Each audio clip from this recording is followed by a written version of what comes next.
I'd just turned 24, and the party was over an hour ago. My cousin had insisted on hosting it at her place. "You'll like the view," she'd said. But it was her friend who had stolen every quiet moment I'd had that night. Her name was Claire. I'd noticed her before. At barbecues, family get-togethers. Those quick hellos in the kitchen when she'd be rinsing a glass, and I'd be pretending I wasn't watching her hands. She was older, by a lot. My mother once mentioned with a certain tone, but not in the way that felt distant. She carried herself like someone who'd learned the weight of years without letting them crush her. By the time the last guests had left, the apartment felt too still. I was leaning against the kitchen counter, scrolling through my phone just to avoid looking like I was waiting for something. Claire was gathering empty plates into a stack, humming under her breath. "You missed one," I said, pointing at a glass on the coffee table. She glanced over her shoulder, smiled. That small, knowing smile that always looked like she'd already read the rest of your sentence. "That one's yours." I didn't move. Neither did she. For a second, it felt like the air between us had stretched thinner, pulling us closer without actually closing the gap. "Thanks for coming tonight," I said finally, though it sounded too formal. "It was your birthday. Would have been rude to skip." She rinsed the last plate and set it on the rack. "Besides, I wanted to see how you've changed." The words landed heavier than I expected. "Changed?"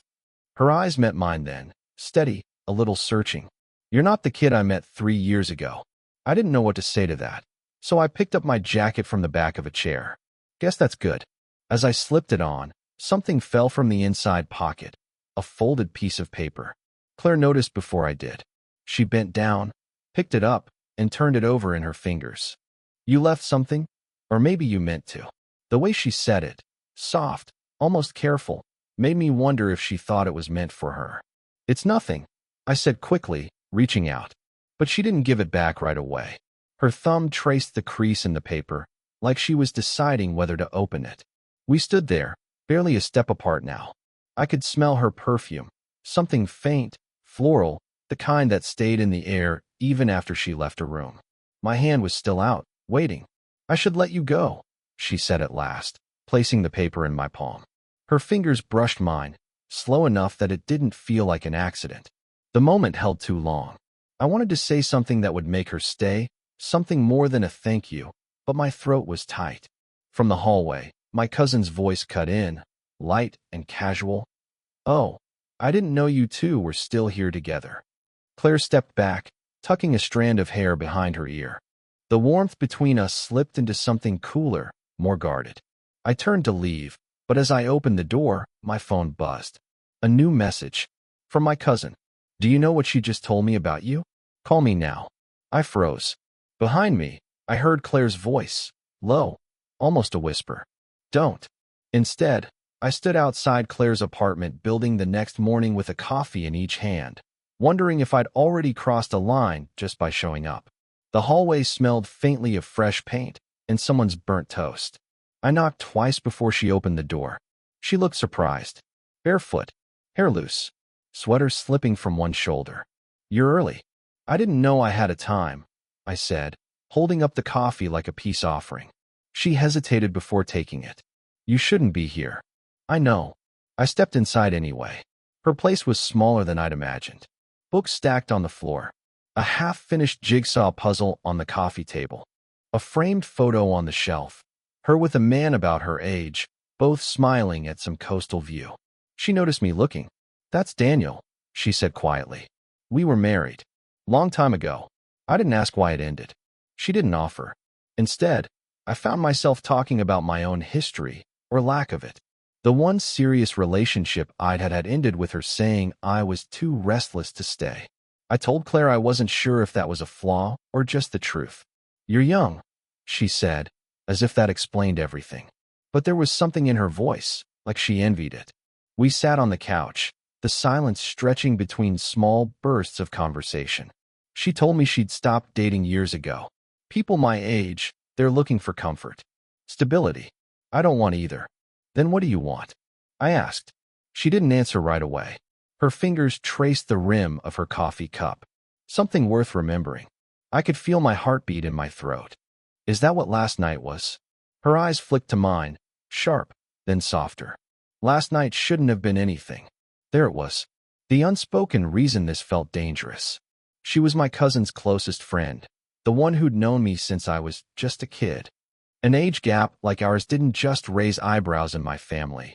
It would raise hell. You think I care about what's safe? I asked. You should. Her tone was gentle, but her hand had tightened slightly on her cup. I wanted to close the space between us, but she stood, moving to the window. You have a whole life ahead of you. I'm just a chapter you're curious about. That's not true. She turned then, leaning against the sill. For the first time, she looked uncertain, like she wasn't sure whether to believe me or push me away completely.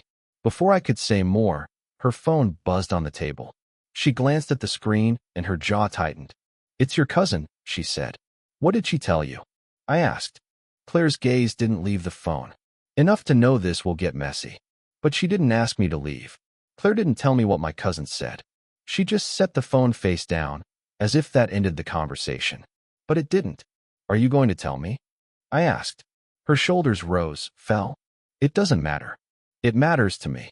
She crossed the room, brushing past me, that faint perfume again, maddeningly close, and headed to the kitchen. You're making this bigger than it is. I followed. Maybe it's already big. Her hand froze on the cupboard handle. For a second, I thought she might turn in, but the knock on her door broke the moment. 3 sharp raps. She glanced at me, a flicker of alarm. Stay here. The voice on the other side was male. Low. Familiar. Claire? You home? She opened the door just enough to step out. I heard muffled words, the shift of her tone into something lighter, more polite. Then the door shut again. That was Daniel, she said. Your ex-husband? She nodded, avoiding my eyes. He left his watch here last week. The implication hit harder than I wanted it to. Last week. It's not what you're thinking, she said quickly. We're not together. I wanted to believe her. I almost did. But the space between us felt different now. Charged, but edged with something sharp. You should probably go, she added. I didn't move. Do you want me to? Her lips parted like she might answer. But instead she walked past me toward the living room. I followed, and when she turned, we were too close. That kind of close where you start noticing every detail. The tiny freckle near her jaw. The faint smudge of coffee on her sweater cuff. Her eyes locked on mine.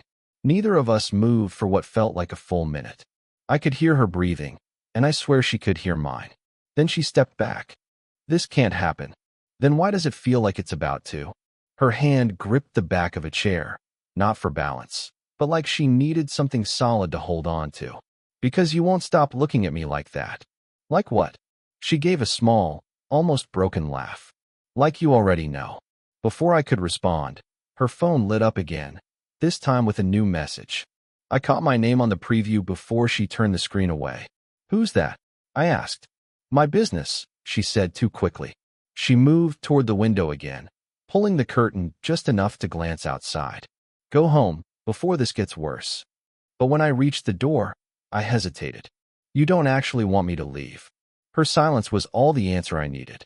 When I stepped out into the hallway, I heard her lock the door, then pause, like she was still standing there on the other side. I didn't walk away. It was raining when I saw her again. Not by accident. 2 days had passed since I'd left her door without really leaving.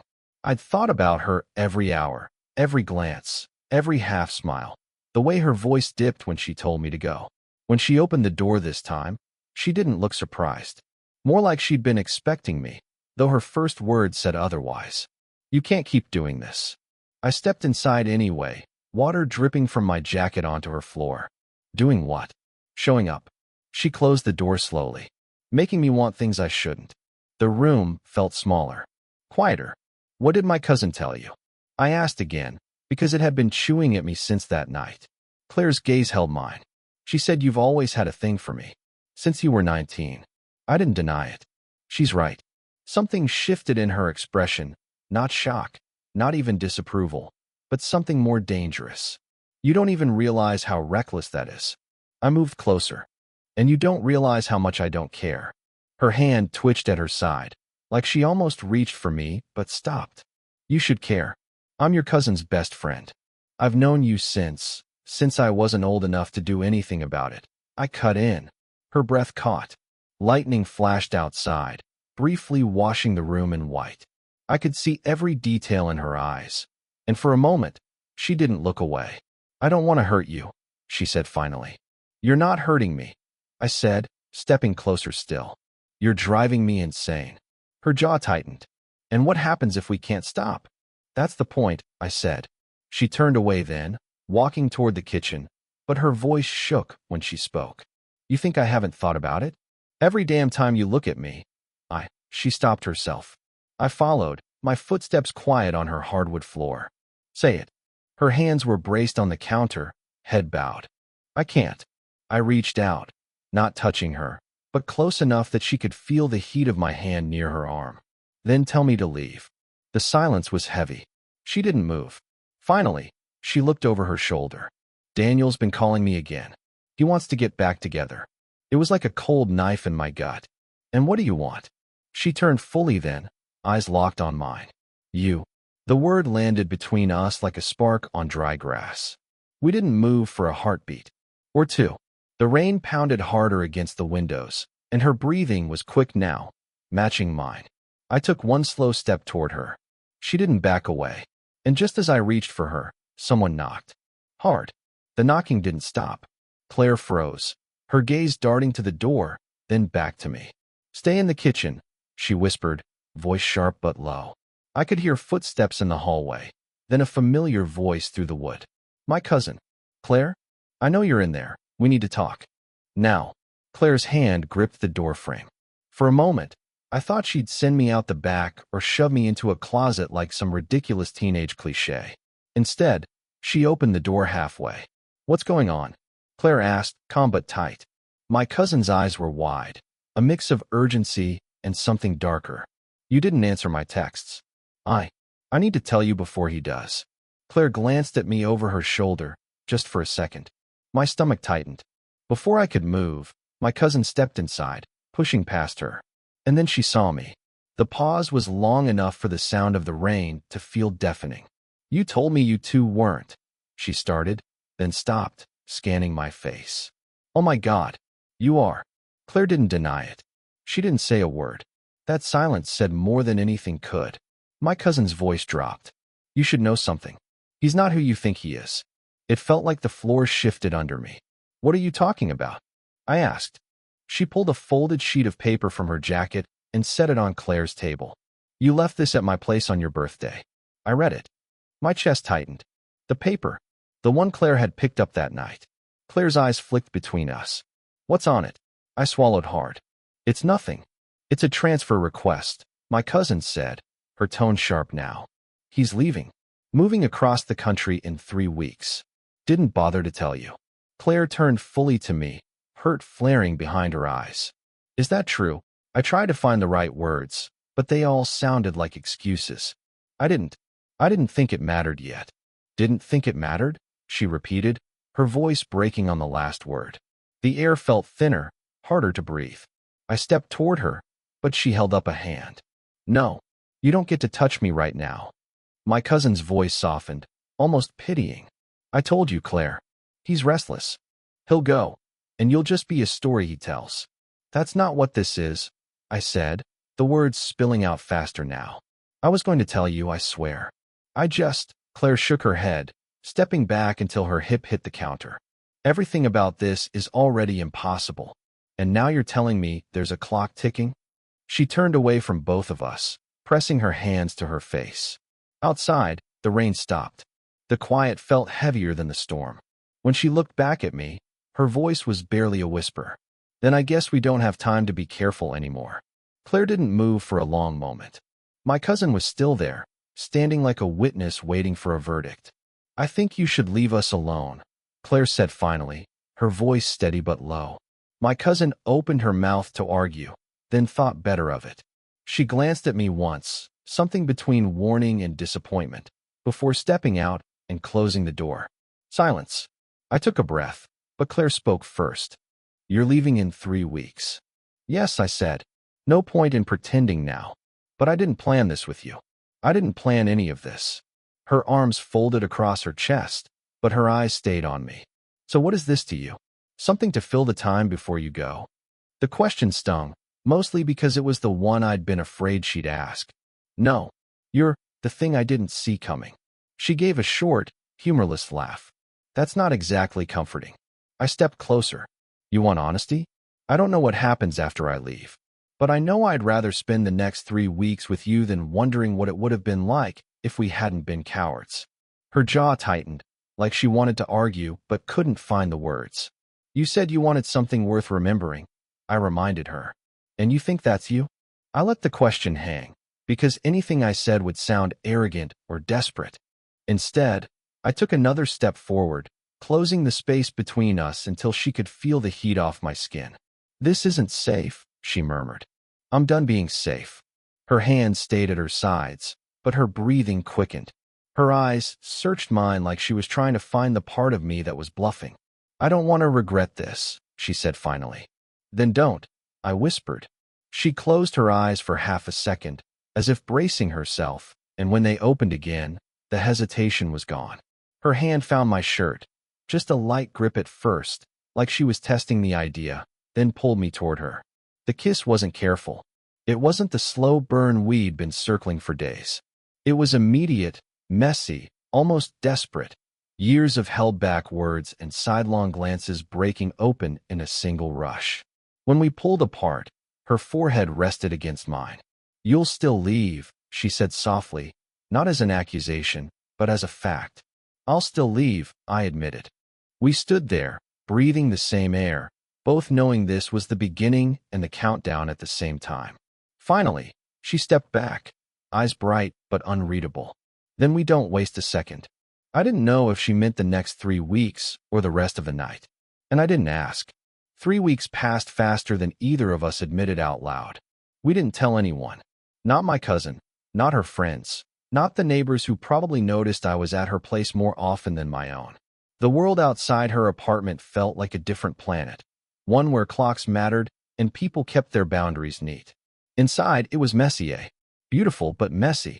Some nights we talked until morning, the TV on but ignored. Some nights we didn't talk much at all. There were arguments, sharp, stupid ones about dishes or who left the window open when it rained. But even those felt alive in a way nothing else in my life did. And then the last night came. My bag was already packed, sitting by her door like it had been waiting longer than I wanted to admit. Claire sat on the couch, knees drawn up, wine glass in her hand. She looked tired, but not in a way that could be fixed by sleep. You could stay, she said, not looking at me. You could come with me, I countered. She shook her head. We both know neither of those things will happen. I sat down beside her. You make it sound like we wasted this. Her eyes flicked to mine. We didn't. We just don't get to keep it. There was nothing to say to that, because she was right. We didn't kiss goodbye. We decided the night before that there wouldn't be a goodbye kiss, that it would make leaving harder. Instead, when it was time, she walked me to the door, resting her hand against my chest for a moment longer than necessary. Do something for me, she said. Anything. Don't turn this into some perfect memory in your head.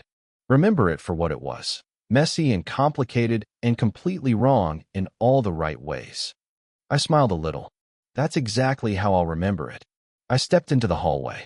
She didn't follow. On the plane, somewhere between takeoff and the moment the city lights blurred into darkness, I pulled out my phone. There was a message waiting from her. You left something. Or maybe you meant to. Attached was a photo, my hoodie, folded on her couch. I stared at it for a long